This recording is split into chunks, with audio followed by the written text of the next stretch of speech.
Recuerda que si te gusta mi forma de narrar, te va a encantar el doble mi forma de escribir. Disponible en todas mis redes sociales y a través de cualquier mensaje están mis 3 libros: Descenso, Carne y Letargo. Literatura sobre true crime y asesinos seriales. También hay un par de cómics, Herederos de Caín, disponibles en combo. Pídelos y te los entrego firmados si así lo deseas.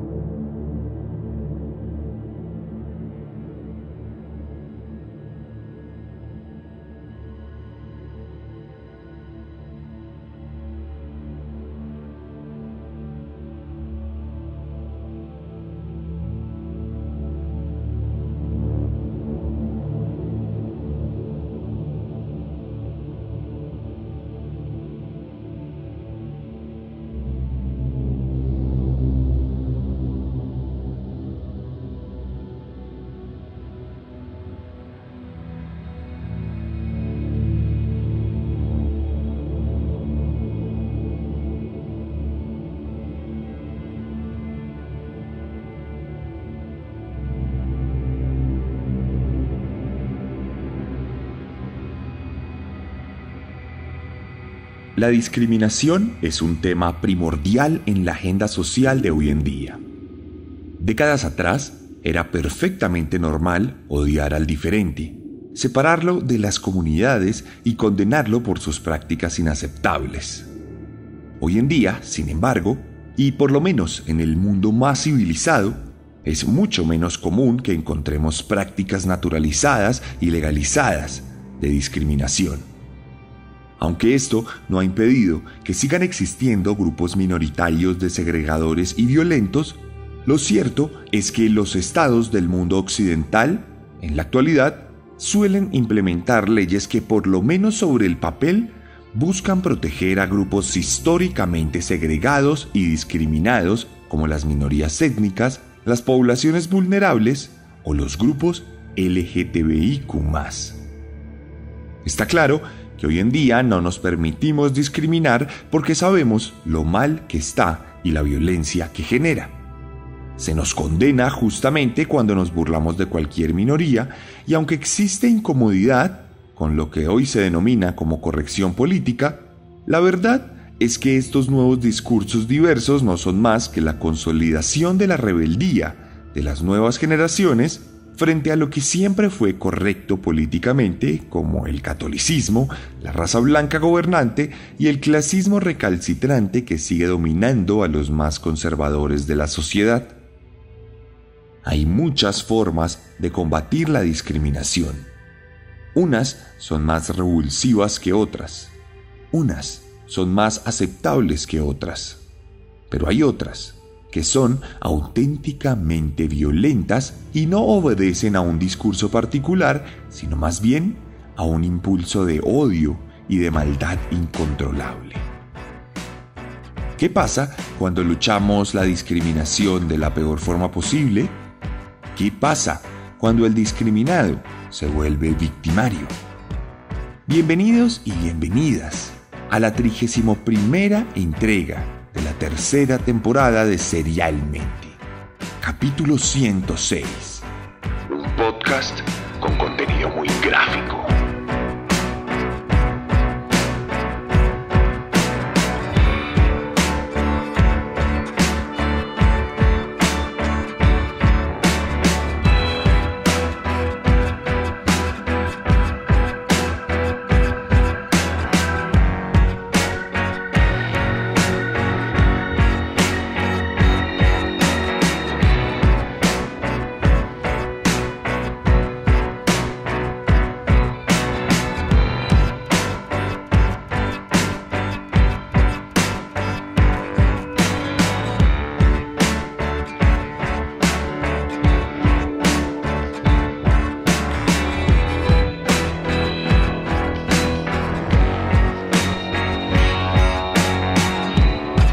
Y hoy les voy a contar una historia macabra.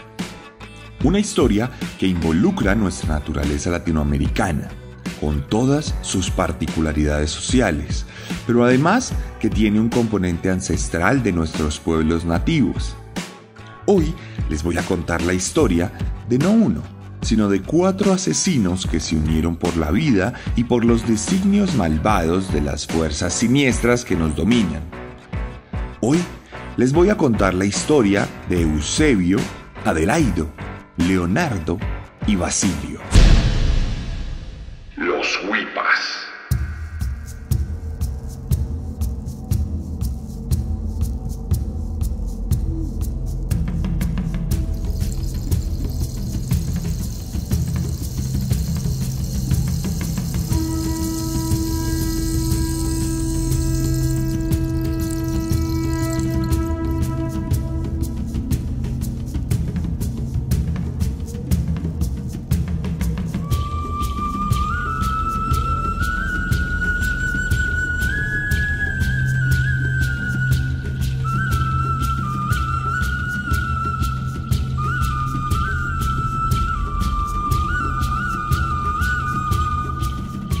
Y esta historia comienza al noroccidente de México, uno de los hogares de Serialmente, en la ciudad de Guatabampo, en el estado de Sonora, caracterizado por un clima de altas temperaturas, rodeado de desiertos y valles en los que desde tiempos inmemoriales han vivido pueblos indígenas que han sabido sobrevivir a la conquista de espadas y santos católicos, manteniendo su descendencia hasta el día de hoy.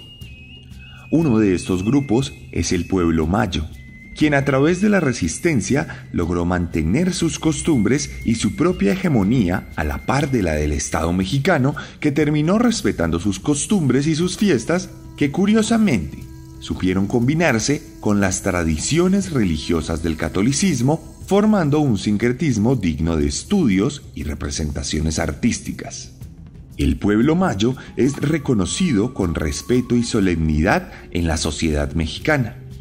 Sin embargo, no siempre fue exponente ejemplarizante de buen comportamiento, pues en alguna ocasión, a mediados del siglo pasado, vivió en zozobra constante por cuenta de un grupo de enajenados que se dedicó a la muerte y al caos. En aquel pueblo, que en 1949 tenía apenas unos pocos cientos de habitantes, había un grupo de 4 hombres que se dedicaba a labores varias del campo. Como jornaleros recibían una pequeña cantidad de dinero a cambio de trabajos simples como el arado de la tierra, la recolección de frutos o la pesca sistematizada. No tenían una educación considerable, ni siquiera promedio. No sabían leer, no hablaban español más que para dar las señas más básicas, pues se comunicaban entre sí en idioma mayo, y se recluían en su grupo como única zona segura para ser libres como querían ser. Este grupo estaba conformado por Eusebio Yocupicio Soto, Adelaido Huipas Quijano, Leonardo Yocupicio Huipas y Basilio Humo Valenzuela. Los 4 eran primos, algunos en primer grado y otros en segundo. Y como nacieron en una zona rural olvidada, mucho más en la primera mitad del siglo XX, es prácticamente imposible conocer algo sobre su vida anterior a sus crímenes. No sabemos en qué año exactamente llegaron al mundo, no sabemos cómo fueron tratados en sus casas, y no sabemos si tenían alguna patología diagnosticada, aunque seguramente ni siquiera tuvieron acceso a la medicina tradicional que hoy tenemos en día. Pero podemos imaginarlos. Como latinoamericanos, la mayoría de nosotros podemos intuir las dinámicas depredadoras y de supervivencia que se fragúan en nuestro campo subdesarrollado. Lejos del caos de nuestras ciudades contaminadas, en el campo la vida transcurre al ritmo del sol y de la lluvia y se rige por los tiempos productivos de la tierra, por lo que en muchas ocasiones el tedio reina y da pie a los vicios propios de las comunidades precarias y abandonadas.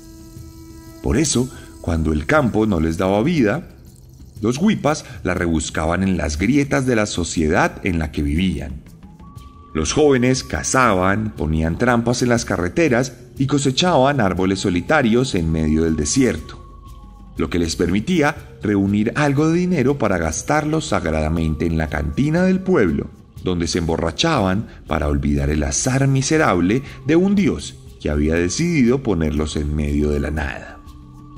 Se emborrachaban para ahogar los pecados que cometerían y se embriagaban para poder ser ellos mismos, sin el pudor que la sociedad había tratado de incrustarles en el alma y en su mente sin explotar.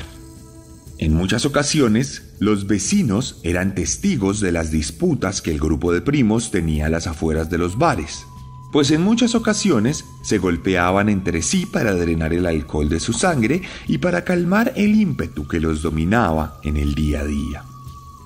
No obstante, siempre que la noche los abrigaba y la resaca fungía como su almohada, se despertaban para olvidar sus reyertas y seguían juntos, como uno solo, disfrutando de las bondades del letargo del campo que les permitía vivir a muy poca velocidad. La violencia y el alcohol eran parte de la tradición de la región.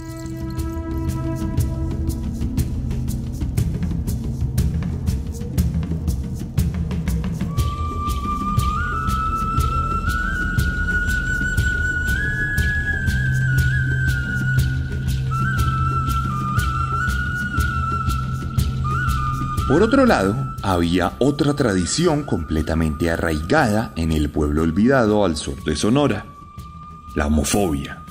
Desde que los tradicionales pueblos mayos abrazaron la doctrina católica, más de 4 siglos atrás, parte de sus planes de comportamiento se recostaban en el reconocimiento de la familia heteronormativa como lo único aceptable en la sociedad. Por ende, cualquier tipo de práctica fuera de ese paradigma era severamente criticada y reprochada en público. Esto naturalmente devino en una crítica mordaz y violenta de la intimidad de aquellos quienes no se ajustaran a los estándares de la época. Por eso, todo aquel que no se acomodara al modelo establecido comenzaba a ser objeto de burlas y de toda clase de injurias por parte de los borrachos del pueblo, de las mujeres del mercado y de los trabajadores del campo. Esto ocasionó que los huipas, como fueron conocidos, Eusebio y sus primos, empezaran a ganar fama de homosexuales, pues no se separaban en ningún momento, pasaban la noche juntos en una casa de barro a las afueras del pueblo y nunca se les vio en compañía femenina de ningún tipo, aun cuando ya estaban en edad de estar casados y de tener hijos. La verdad es que, como con todos los detalles de esta historia, es difícil comprobar de forma fehaciente si los huipas en verdad eran homosexuales. El hecho de que no se separaran y durmieran juntos no garantizaba que en realidad fueran homosexuales incestuosos, pero en el campo basta con la semilla de la duda para sembrar un cultivo de chismes y de creencias colectivas que pronto se convirtieron en una discriminación generalizada por parte del pueblo hacia los primos, que comenzaron a ver cómo eran contratados cada vez menos para los jornales y cómo algunos de los bares cerraban sus puertas para impedirles que se embriagaran como cualquier otro parroquiano. A esto se sumó el hecho de que cuando caminaban por la calle eran insultados y vilipendiados por algunos vecinos que no dudaban en repudiar sus prácticas teorizadas en las habladurías locales. Entonces, al paso de los huipas se regó una vertiginosa corriente de insultos, chistes y rechazos propios de sociedades arcaicas y violentas, propios de los estadounidenses con los afroamericanos en los 60, propios de los iraníes y las mujeres subversivas, y propios de los israelíes con el pueblo palestino. Los primeros eran discriminados, eran segregados y rechazados, una práctica que hoy consideraríamos tremendamente violenta y que repudiaríamos con absoluta vehemencia. Una práctica que despertaría lo peor de los primos y que causaría el nacimiento de una de las leyendas más siniestras de la México rural.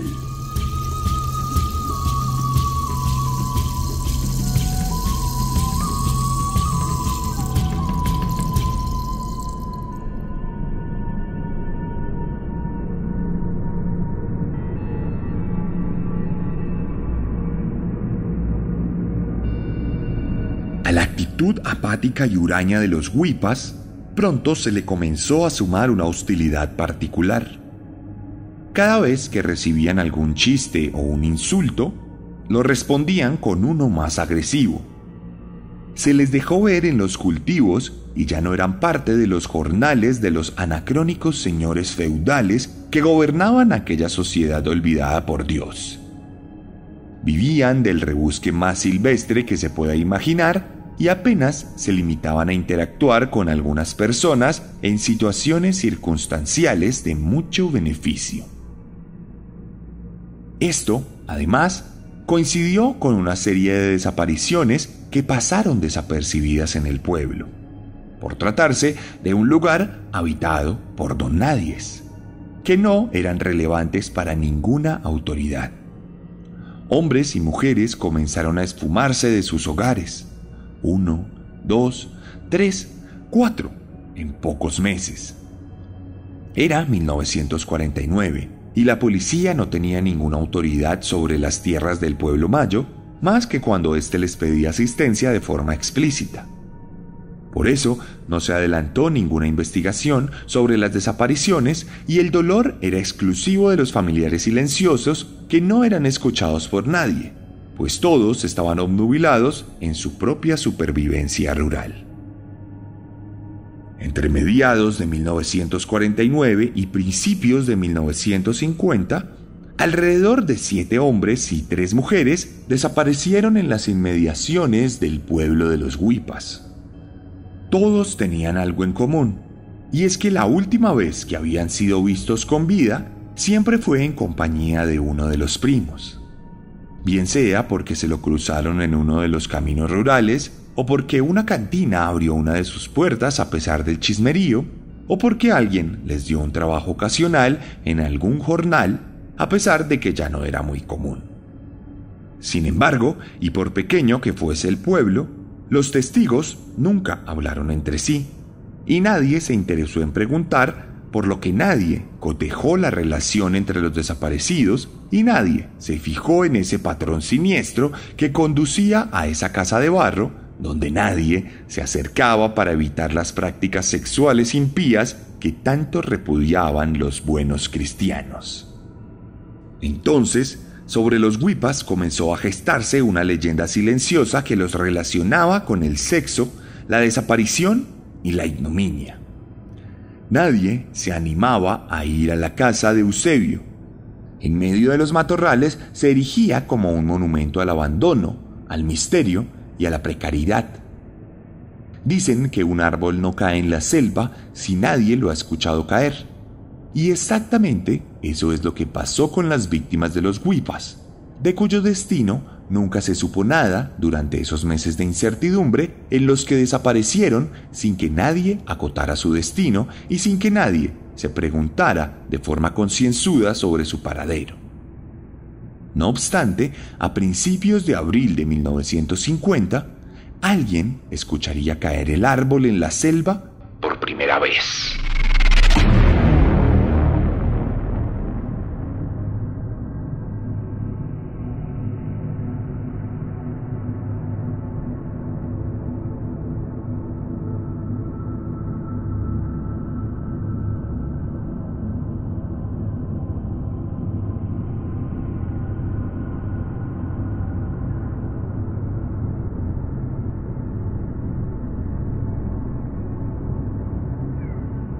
Una noche, los huipas se animaron a visitar una de las cantinas del pueblo con tan buena suerte que les permitieron el ingreso a pesar de su fama de homosexuales.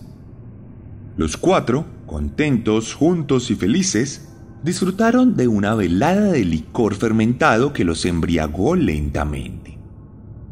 Nadie se acercaba a ellos, aunque todos los miraban a la distancia y en silencio, algo con lo que habían aprendido a vivir de forma cómoda.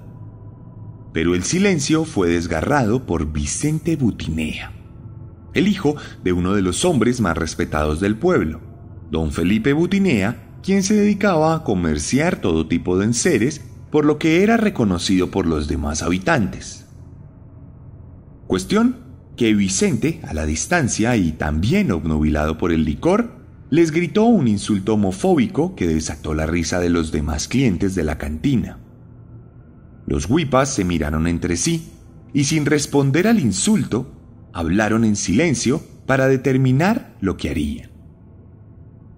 Bastaron un par de gestos de Eusebio para decretar el castigo de Vicente. Todos asintieron y esperaron las indicaciones, pero había mucha gente en el lugar, muchos testigos potenciales. La impunidad rampante de los primos podía verse comprometida si actuaban de forma impulsiva, por lo que decidieron fingir que recibían el insulto con humor y le ofrecieron un poco de su licor a Vicente, quien, ya un poco borracho, decidió aceptar, a pesar de que eso implicaba compartir mesa con unos homosexuales no declarados. Para estas alturas de la noche, eso ya no importaba, y los 5 hombres continuaron emborrachándose hasta que la cantina anunció su cierre y Butinea se encontraba ya semi-inconsciente por el alto consumo de licor. Entonces, los primos aprovecharon para llevarlo a su casa de barro a las afueras del pueblo sin que opusiera resistencia. Allí llegó contento con la promesa de más licor. Se sentó en el piso de la sala y, a la luz de una lámpara de aceite, recibió un golpe certero con un trozo de madera, el cual lo dejó completamente inconsciente, tendido sobre el tapete harapiento del salón. Adelaido había sido el atacante. Había actuado bajo las órdenes de Eusebio, quien conversaba amablemente con la víctima para eliminar cualquier sospecha. Luego, el mismo Eusebio ordenó que el crimen se consumara, y los primos golpearon con sevicia la cabeza de Vicente hasta que quedó completamente tumefacta y deforme. Su vida se esfumó a través de sus heridas, y su alma se escapó por las grietas de su cráneo. Era la 11ª muerte de los huipas, quienes ahora se disponían a practicar su ya consabido ritual.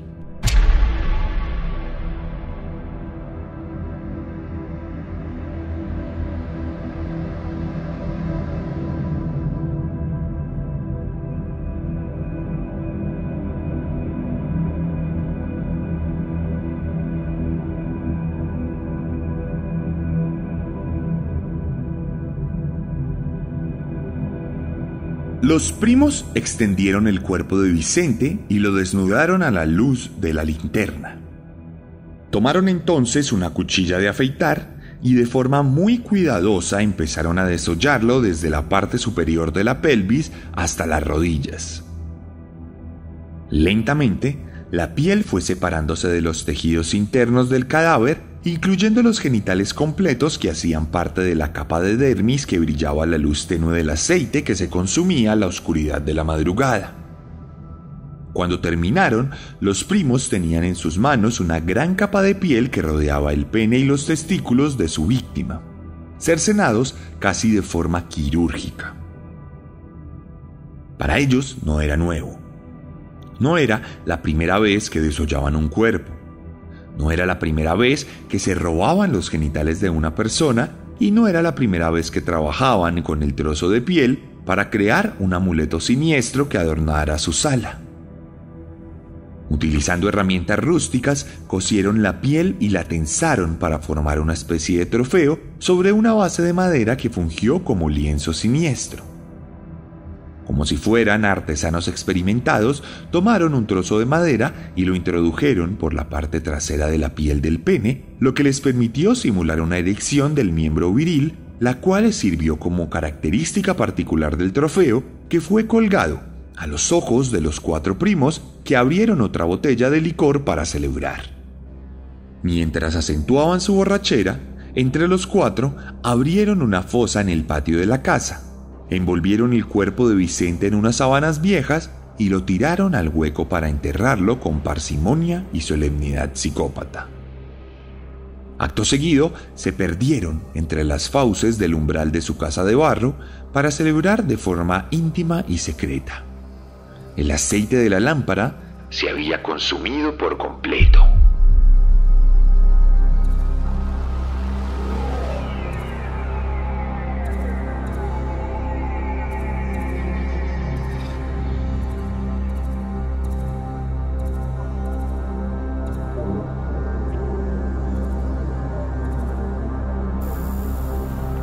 Pero esta vez, la muerte no trasegó de forma silenciosa por las calles del sur de Sonora. Esta vez había tocado a la puerta de alguien con voz. Don Felipe Butinea acusó rápidamente la desaparición de su hijo y tras pocos días comenzó a hacer las preguntas correctas a la gente adecuada, lo que lo llevó a la puerta de la casa de los Huipas.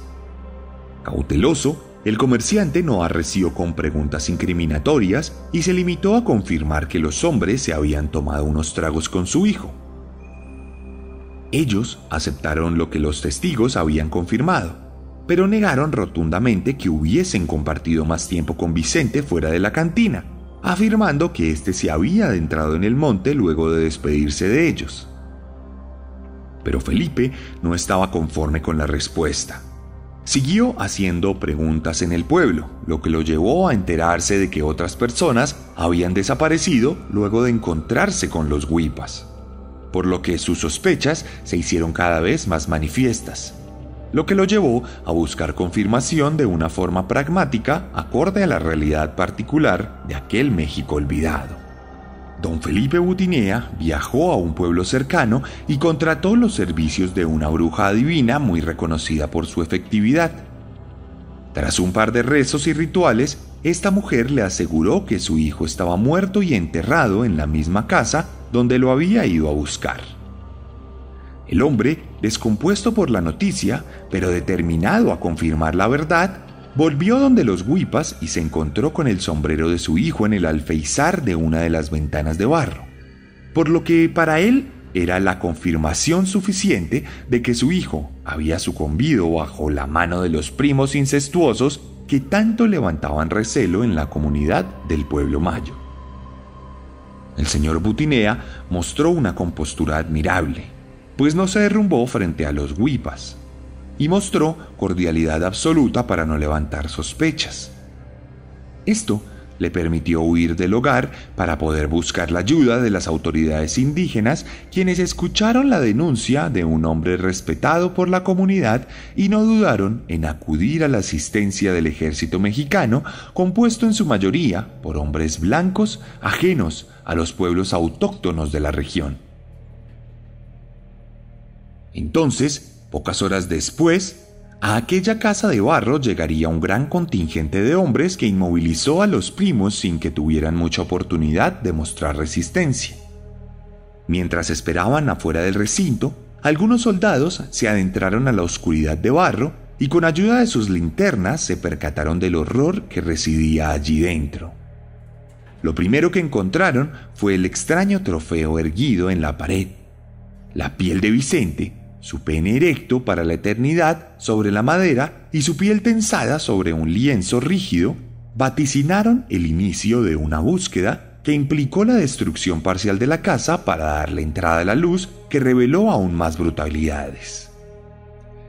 En el recinto de los Huipas se pudieron encontrar varias bolsas hechas con piel humana, algunos senos cercenados por la base, a punto de pudrirse, y otros genitales masculinos que formaban extrañas figuras tan hipnóticas como repulsivas.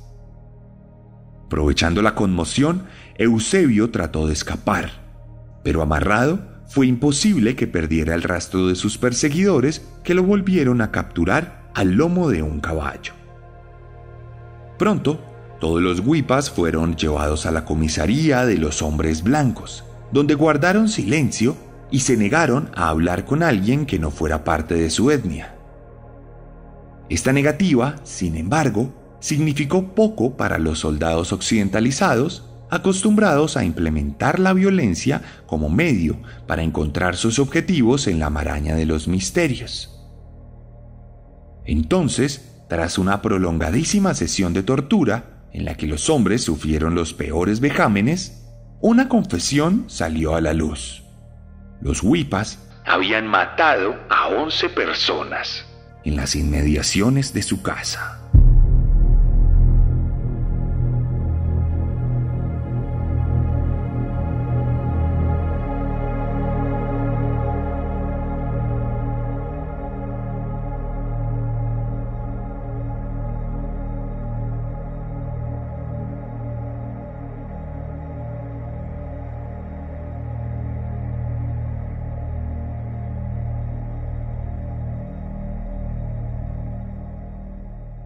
Los primos reconocieron que entre sus víctimas principalmente había hombres y mujeres que se habían burlado de su condición sexual, pero también había amantes hombres de algunos de ellos.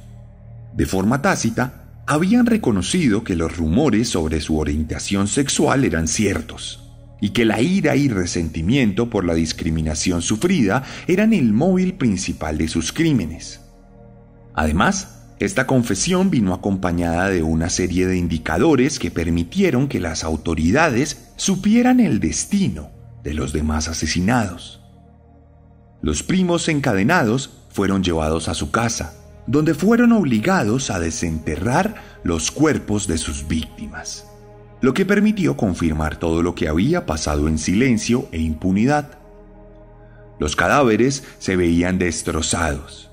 Todos estaban mutilados y desollados, y por el peritaje realizado se pudo determinar que algunos de ellos habían sido enterrados con vida y habían muerto por cuenta de la asfixia en su tumba, lo que comprobó que fueron torturados mientras aún respiraban. Adicionalmente, los peritos pudieron determinar que detrás de la máscara de la ira y resentimiento como móvil de los asesinatos, los huipas escondían una verdadera fijación por la muerte y por la tortura, pues algunas de las víctimas no los habían increpado, pero habían muerto de la misma manera que los agentes de discriminación. La verdad es que los primos mataban para saciar una pulsión de maldad que cubría sus fantasías más abyectas y reprochables. Por eso fueron condenados a muerte, la pena máxima en ese momento. Pero una casualidad particular en aquel punto de la historia de su juzgamiento ocasionó que la pena de muerte fuera abolida en México en ese instante, por lo que su pena de muerte fue condonada y reducida a 30 años de prisión. Los hombres, entonces, fueron llevados a diferentes penitenciarías donde pasaron tiempos difíciles.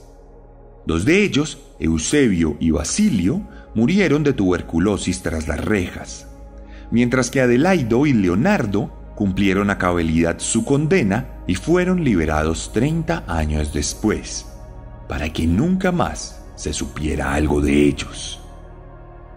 Desde entonces, en esa México rural del norte del país, cunde una leyenda que anuncia que los huipas están al acecho y que vienen a tomar la sangre de sus víctimas para lograr la vida eterna, mientras combaten el dominio del hombre blanco cercenando su fertilidad. La maldad, entonces, y como siempre, supo sentar sus raíces en la cultura popular de un pueblo herido, pero orgulloso.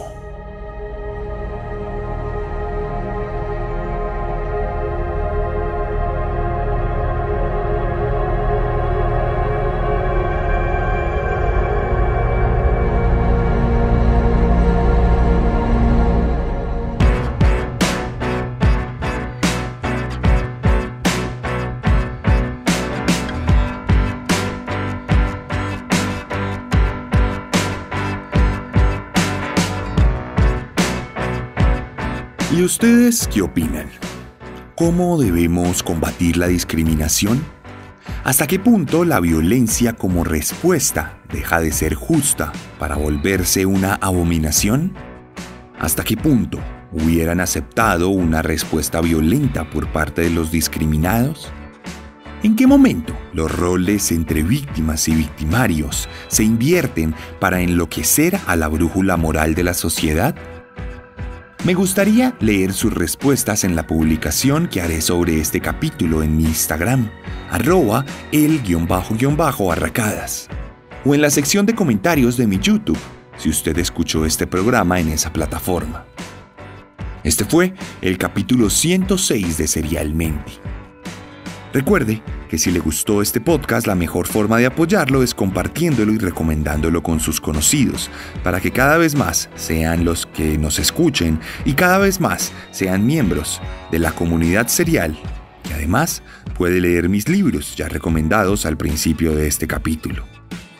Recuerde que para usted también tenemos merch oficial de Serialmente, camisetas con diseños originales que de alguna u otra forma satirizan nuestros contenidos.